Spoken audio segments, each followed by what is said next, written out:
3.1 Scatter plots and linear correlation.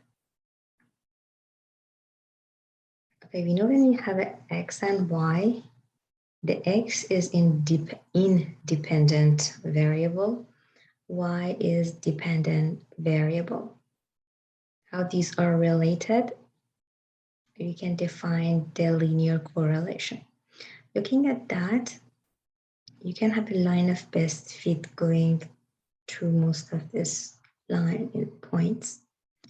That's why this is as the x is increasing, y increasing, it has a strong positive correlation. Here again, we can have a best fit line passing through all of this point. As x increase, the y decrease, that has a negative, a strong correlation. For this one is very scattered. I cannot find any correlation. The correlation here is 0. Here I can have best fit line, but not most of this will pass through my line. So it is a weak positive correlation. Here is again going to be weak. And here is going to be moderate negative correlation. Now to find a correlation equation, so here we use that R, which can be from -1 to 1. If you get the 1 is perfect correlation, between 0.67 to 1 is strong, 0.33 to 0.67 is moderate, and from 0 to 0.33 is weak. The same thing, you can do it for negative values, negative. But here is R is -0.5, -0.5 going to be here, it's going to be moderate. Here R is 0, is no pattern. Okay, how do we find R? This is the equation N, summation of x multiplied by y minus summation of the x multiplied by summation of the y square root of. N is the number of data you have. Summation of the x power 2 minus summation of the x power 2.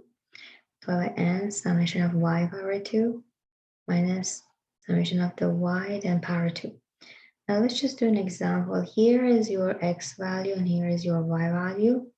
You want to find the correlation, you want to find the scatter plot.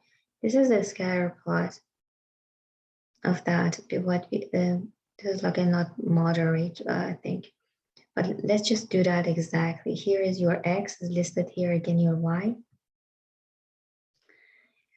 What we do, we find x power 2, 4 to the power 2 is 60, 8 power 2 is 64. We do for all of that to the power 2 here. And here is your y power 2, 1.6 power 2 is 2.56, 2.4 power 2 is 5.76. We do it for all of that data here. And here is xy, means 4 multiplied by 1.6 is 6.4. 8 multiplied by 2.4 is 19.2. We do it for all of that data.